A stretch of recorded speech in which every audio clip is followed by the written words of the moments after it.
noite, senhores e senhoras. Estamos aqui ao vivo mais uma vez, fazendo aí o podcast da semana. E o nosso convidado de hoje é nada mais, nada menos do que o Gabriel Augusto, muitos conhecidos por alguns como o Gabriel VR. Olá, gente. Estamos aqui, então hoje, contando um pouco da história do Gabriel Augusto. Ele, um rapaz que está com aí seus 16 anos, né, querendo aí fazer várias coisas no futuro. Uma delas aí é tentar melhorar a qualidade de vida da população brasileira. Queria que eu falar um pouco do senhor Gabriel. Gabriel é nascido no ano de 2008, hoje ele tem 16 anos, é autista, sim, autista, né, com síndrome de Asperger, né? Então, para quem não conhece, o autismo dele é leve, né, de suporte 1. E aí, Gabriel, boa noite, como é que você está? Eu tô bem, né? Eu tô bem. Eu vim aqui para falar sobre a minha vida, falar sobre as propostas que eu tenho, e é isso aí. Que bom, Gabriel. Gostaria de saber um pouquinho mais de você, Gabriel. Assim, fora você ter esse foco muito grande pela política, você tem alguns outros focos? Eu gosto de futebol, eu gosto de jogar Roblox, eu gosto de fazer outras coisas também. Passarinho Verde tinha me contado há um tempo atrás que você também é focado em história, focado em geografia. Isso procede? Procede, pô. Eu gosto muito de geografia, eu conheço o mapa mundi muito fácil. Você gosta mais de história contemporânea, história atual? Qual tipo de história que você assim tem como predileção? Eu gosto da história moderna, eu gosto da história tipo assim, da Revolução Francesa pra cá. Quando, tipo assim, quando o Marx lançou Capital, eu sei que não foi bom, porém acontece essas coisas, né? Na nossa história, a moderna. Perfeito. Gabriel aí está cursando o primeiro ano do ensino médio, né? Ele agora atingiu o objetivo de passar na IFRJ para automação industrial pelos méritos, né? É um rapaz que está tentando chegar diante das dificuldades que esse sistema, podemos dizer assim, nos oferece, mas diante de todas as dificuldades, ele vem procurando desenvolver um papel na sociedade muito perfeito. Sabemos que estamos com dificuldades, né? Porém, estamos aí para atingir o objetivo. Então vamos começar esse podcast já perguntando o Gabriel, né? Caso ele pudesse algum dia governar esse Brasil ingovernável, que nós sabemos que já passou por ele petista, já passou por ele outros e outros, PL, já passou por ele vários partidos e só promessas até então. Como o senhor pretende, Gabriel, tendo aí a máquina pública na mão, tentar realizar alguma coisa diante desse sistema? Então, a primeira coisa que eu melhoraria no Brasil é a educação. Por quê? Uma das coisas que eu melhoraria é a educação financeira. Uma das coisas também que eu faria é fazer com que tenha coisas, tipo assim, na escola. Gabriel, como assim? Eu percebo que nas escolas estaduais, por mais que tenha coisa integral lá, tem um déficit muito grande. Por que tem um déficit muito grande? Porque eu percebo que tipo, só tem linguagens, né, em escolas públicas de estado. Tanto é que eu passei na FRJ por conta disso, né, por causa de não ter coisas profissionalizantes. E eu percebo que no estado tem muito déficit, né, nessa situação. E tipo assim, como é que vai fazer espanhol numa cidade que não precisa tanto de espanhol assim? Assim, é importante espanhol? É. Porém, eu acho que em Volta Redonda, por ser uma cidade industrial, eu acho que escolas estaduais deveriam propor a industrialização em Volta Redonda. E, Gabriel, a gente percebe por aí que os nossos políticos, eles estão totalmente assim, desamparados de conhecimento público, de conhecimento acadêmico.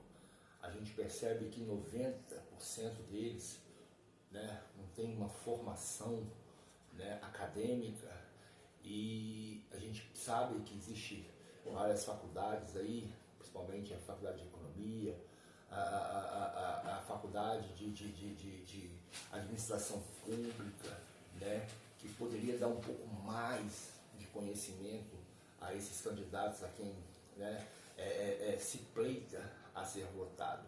Assim, a minha pergunta a você é o que levou você a ser motivado a tentar fazer política? Se foi só um hiperfoco diante da sua patologia ou se realmente existe aí ideias, existe aí alguma coisa a ser feita pelo nosso Brasil? Então, pelo que eu vi, eu vejo a história do Brasil assim, desde 1989, não, desde 1922. E pelo que eu sempre percebi que teve muita injustiça no Brasil. O Brasil, até que o Brasil foi o último país a acabar com a escravidão, né, em 1988. Isso chega a ser tosco com o país, né, porque isso já foi proposto lá em 1950, né. E não só isso, o Brasil só foi se industrializar de fato em 1930, né? Pô, como é que um país que quer ser um país se industrializa em 1930, com as outras nações europeias se industrializando nos anos 1800 ali já? Então o Brasil a gente vê que está muito retrocesso no Brasil, né? Muitos candidatos também contribuíram para isso. Por isso que a gente tem que fazer, sabe o quê? A gente tem que ter candidatos que contribuam para o progresso, né? Sim.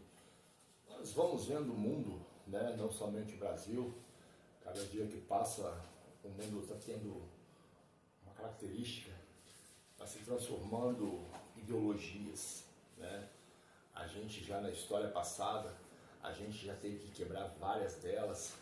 E hoje, novamente, regredindo os países, seja da Europa, seja da América do Sul, seja da África, vivendo novamente essa questão ideológica, direita e esquerda. Eu gostaria de saber do senhor, o senhor tem alguma ideologia e em cima dessa ideologia, o que o senhor poderia estar pregando e se ideologia para o senhor é algo que realmente faz política? Então, o que acontece nessa questão de ideologia?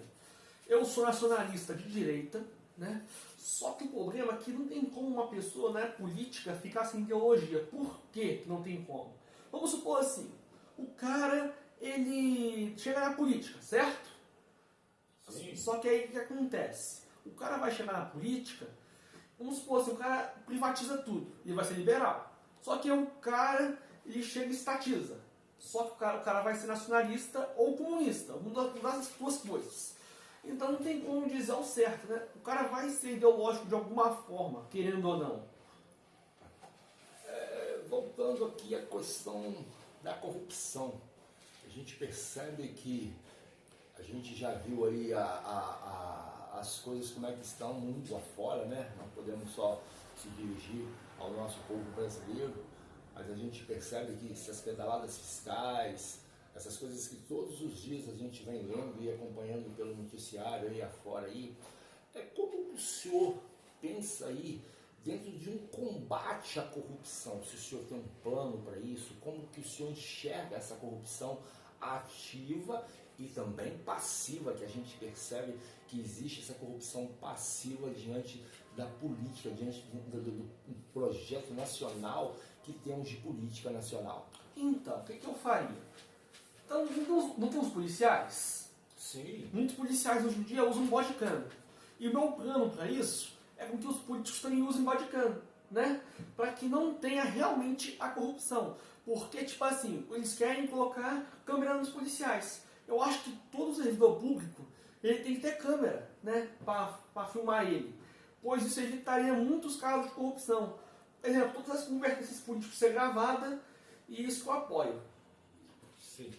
Então, aqui nós vamos tratar de um tema polêmico, um tema chato, que a política trouxe também, com relação à religião, né? Hoje políticos estão trazendo a religião para o meio deles, né?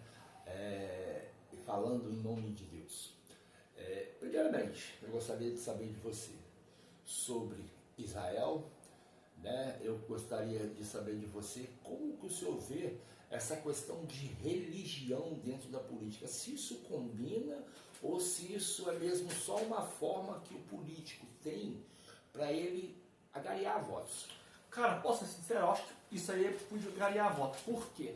Porque hoje em dia acontecem muitas guerras por conta da religião. Por exemplo, Israel atacou o Irã com bombas, né, e mísseis. E tipo assim, muitos políticos conseguem se dar bem por conta da religião. Por exemplo, a guerra do Afeganistão.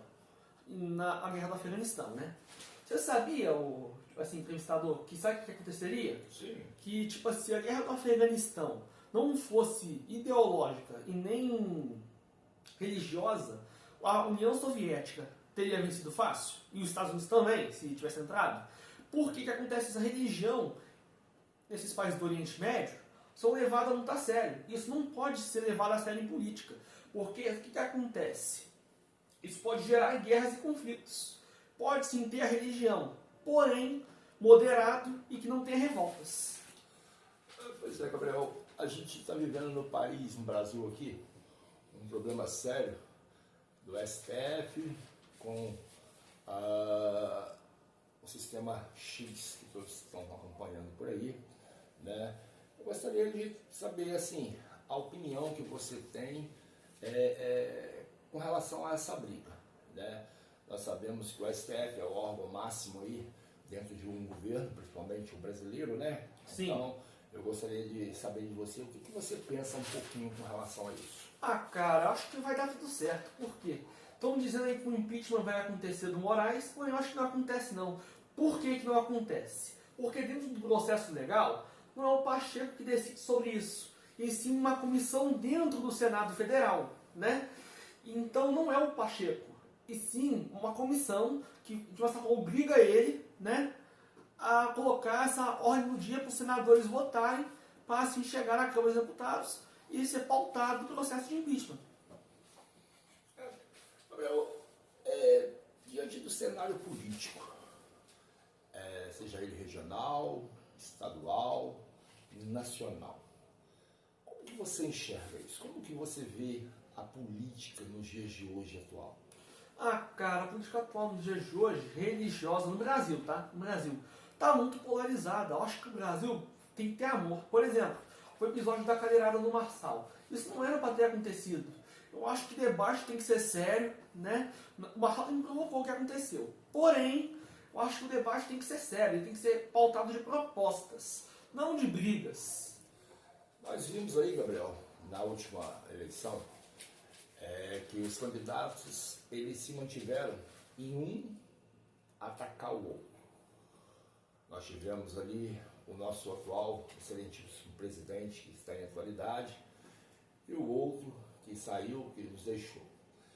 Nós percebemos que todos os debates deles existiam ofensas morais e nada de ideias, nada de propostas. Como que o senhor viu isso, como o senhor vê isso e quais seriam as ideias do senhor caso pleitasse um âmbito assim de fazer alguma coisa pela sua nação?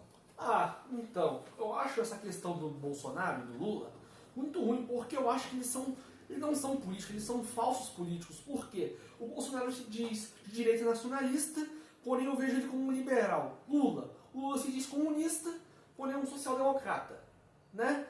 Eles não são o que dizem realmente. O que eles são é o seguinte: são pessoas que tentam lucrar a política, e ter ataques é ruim. E como eu vejo isso? Como eu vejo essa questão? Eu acho que precisamos aqui de políticos nacionalistas. Por quê? Eles vão ter propostas. Por exemplo, Enéas Carneiro. Ele tinha propostas boas para a nação, entendeu? Voltando a um tema muito sério, muito peculiar, um tema que se trata de vida. Uma criança, ela não pede para vir ao mundo. Ela é gerada, né, ali pela concepção. É bíblico isso, senhor Gabriel? Sim. Você sabe disso. Eu queria entender de você, como é que você vê o aborto diante de casos onde que são assim, de repente, as mulheres abusadas e sem assim o conceito delas, né? Você é contra ou você é a favor ao aborto no Brasil? Eu sou contra o aborto. Por quê? Ah, mas Gabriel, como é que vai fazer com as crianças se, por exemplo, uma criança for mãe? Simples. Então, é só a criança dar o filho, né, para outra pessoa, né? Tem soluções para isso. Só para colocar para adoção, já dei duas soluções aqui, certo? E tipo assim, eu acho que o aborto mata uma pessoa. E tipo assim, depois de 2 semanas, o bebê, ele sente a dor, né? Geralmente o aborto vai ser depois de 2 semanas. E tipo assim, eu acho errado por conta disso, né? Porque a gente está matando uma vida. Sim. Nós vemos algumas ideias de pessoas que se candidatam aí à questão da privatização das empresas nacionais aqui do nosso Brasil. Eu queria entender um pouco de você, como é que você vê a privatização? Não vejo de uma forma boa, não vejo, até porque eu sou nacionalista, né? Eu não vejo a privatização de uma forma boa. Por que eu não vejo a privatização de forma boa? Pois é empregar o Estado para os empresários, né?